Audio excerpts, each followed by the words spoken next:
ನಿಮ್ಮ favourite serials ಈಗ ಟಿವಿಗಿಂತ ಮುಂಚೆ ಸನ್ ನೆಕ್ಸ್ಟ್ ಆಪ್ ನಲ್ಲಿ ಜಾಲಿಯಾಗಿ ಎಲ್ಲರಿಗಿಂತ ಮುಂಚೆ ನೋಡಿ. ಈಗಲೇ ಸನ್ ನೆಕ್ಸ್ಟ್ ಆಪ್ ಡೌನ್ಲೋಡ್ ಮಾಡಿ ಮತ್ತು ಸಬ್ಸ್ಕ್ರೈಬ್ ಮಾಡ್ಕೊಳ್ಳಿ. ಈಗ ಧೈರ್ಯ ಒಂದೇ ನಿಮ್ಮನ್ನೆಲ್ಲ ಕಾಪಾಡುವ ಅಸ್ತ್ರ. ಆಯ್ತು ಮೇಡಮ್. ಸರಿ, ನಾನು ಈ ವಿಷಯನ ವಿಕ್ರಾಂತ್ ಅವ್ರ ಹತ್ರ ಹೇಳ್ಬೇಕು. ನಾನಿನ್ನು ಹೊರಡ್ತೀನಿ. ಸರಿ ಮೇಡಮ್.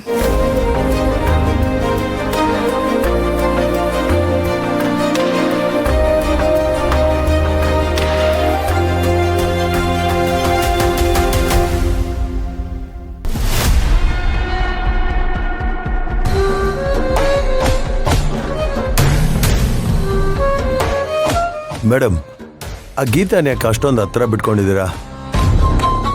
ಆ ಪಲ್ಲವಿ ಮನೆಗೆ ಏನೇನು ನಡೀತಾ ಇದೆ ಅಂತ ನಾವು ತಿಳ್ಕೊಳ್ಳೋದು ಬೇಡವಾ? ಅದಕ್ಕೆ. ಆದರೂ ಆ ಗೀತಾಗೆ ದುರಾಸೆ. ಆಕಿ ದುರಾಸೆನೇ ನನ್ನ ಬಂಡವಾಳ.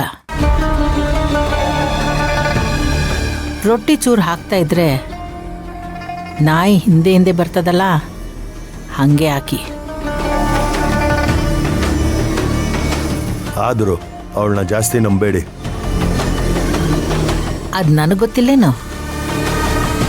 ನಾನು ಅವಳಿಂದ ಗುಟ್ಟು ತಿಳ್ಕೊತೀನಿ ಹೊರತು ನನ್ನ ಗುಟ್ಟು ಯಾವತ್ತೂ ಬಿಟ್ಕೊಡಲ್ಲ. ನಾನೆಷ್ಟು ಖತರ್ನಾಗಿದ್ದೀನಿ ಅಂತ ಆಕೆ ಗೊತ್ತಾದ್ರೆ ಆಕಿ ಬ್ಯಾಡ ಇವಳು ಸವಾಸ ಅಂತ ಓಡೋಗ್ತಾಳ. ಸರಿ ಮೇಡಮ್, ನಾನು ಹೋಗ್ಲಾ? ಯಾಕ? ಅದೇ ಗೀತಾ ಬರ್ತಾಳಲ್ಲ, ಆಕಿ ನಿನ್ನ ನೋಡಿಲ್ಲ ಅಂತಾನೆ ಆಕಿನ ಇಲ್ಲಿ ಕರೆಸ್ತಾ ಇರೋದು. ಅಯ್ಯೋ, ಅವಳನ್ನ ನೋಡ್ಬಿಟ್ರೆ ಕಷ್ಟ ಆಗಲ್ವಾ? ಇಲ್ಲ, ನಮ್ಮ ಕೆಲಸ ಇನ್ನೂ ಸುಲಭ ಆಗ್ತೈತಿ.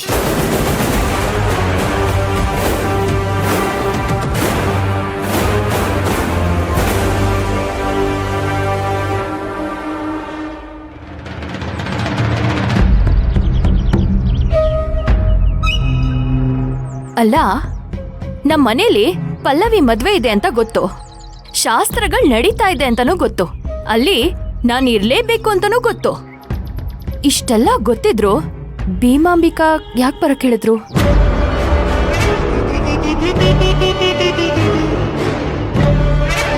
ಅಲ್ಲ, ನಾನೇನಾದ್ರೂ ತಪ್ಪು ಮಾಡದ್ನಾ? ಶಿಕ್ಷೆ ಕೊಡಕ್ಕೆ ಏನಾದ್ರೂ ಕರಿತಾ ಇದ್ದಾರಾ ಅಂತ? ಅಯ್ಯೋ ಬೇಡಪ್ಪ, ನಾನು ಹಾಗೆ ಮನೆಗೆ ವಾಪಸ್ ಹೋಗ್ತೀನಿ. ಚಾನ್ಸೇ ಇಲ್ಲ. ಅವ್ರು ನನ್ನ ಹತ್ರ ಮಾತಾಡ್ಬೇಕಾದ್ರೆ ಅವ್ರ ವಾಯ್ಸಲ್ಲಿ ಕೋಪನೇ ಇರ್ಲಿಲ್ಲ. ಹುಚ್ಚಿ, ನಾನೇ ಏನೇನೋ ಕಲ್ಪನೆ ಮಾಡ್ಕೋತಾ ಇದ್ದೀನಿ. ಇಲ್ಲಿ ಮದ್ವೆ ಇನ್ವಿಟೇಷನ್ ಕೊಡೋದಿಕ್ಕೆ ಪಲ್ಲವಿ ಜೊತೆ ಅಪ್ಪನು ಬರ್ತಾ ಇದ್ದಾರೆ ಅಂತ ಹೇಳಿ ಭೀಮಾಂಬಿಕಾ ಹತ್ರ ಒಳ್ಳೆ ದುಡ್ಡು ಪೀಕ್ಬೇಕು. ಪ್ರತಿ ಸಲನೂ ಬರ್ತೀನಿ, ಬರೀ ಗೈಯಲ್ಲಿ ವಾಪಸ್ ಹೋಗ್ತೀನಿ. ಈ ಸಲ ಅದೇನೇ ಆಗ್ಲಿ ದುಡ್ಡು ತಗೊಂಡೇ ಹೋಗೋದು. ಗೀತಾ, ಅನು ನಿನ್ಗೊಂಥರ ಅದೃಷ್ಟ ದೇವತೆ ಆಗ್ಬಿಟ್ಲು ಕಣೆ. ಆಹಾ, ಈ ಅನು ಇಂದ ದುಡ್ಡೋ ದುಡ್ಡು.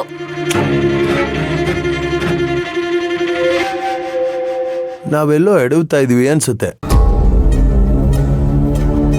ಆ ಪಲ್ಲವಿ ಕೈಲೇ ಸಿಕ್ಕಾಕೊಂತೀವಿ ಅಂತ ಡೌಟು.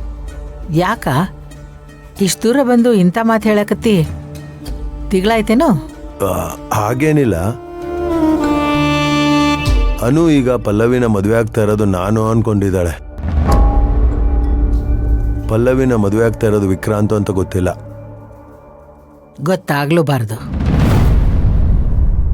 ಅದಕ್ಕೆಲ್ಲೇನೋ ನಾವಿಷ್ಟೆಲ್ಲ ಸರ್ಕಸ್ಸು ಮಾಡ್ತಾ ಇರೋದು. ಹೆಂಗ್ ತೂಗಿಸ್ಕೊಂಡು ಹೋಗೋದು ಅಂತ ನಿನ್ ಕೈಯಲ್ಲೈತಿ. ವಿಕ್ರಾಂತ್ ಮನೇಲೇನೋ ಮ್ಯಾನೇಜ್ ಮಾಡ್ತೀನಿ, ಆದ್ರೆ ಪಲ್ಲವಿ ಮನೇಲಿ ಹೇಗ್ ಮ್ಯಾನೇಜ್ ಮಾಡೋದು?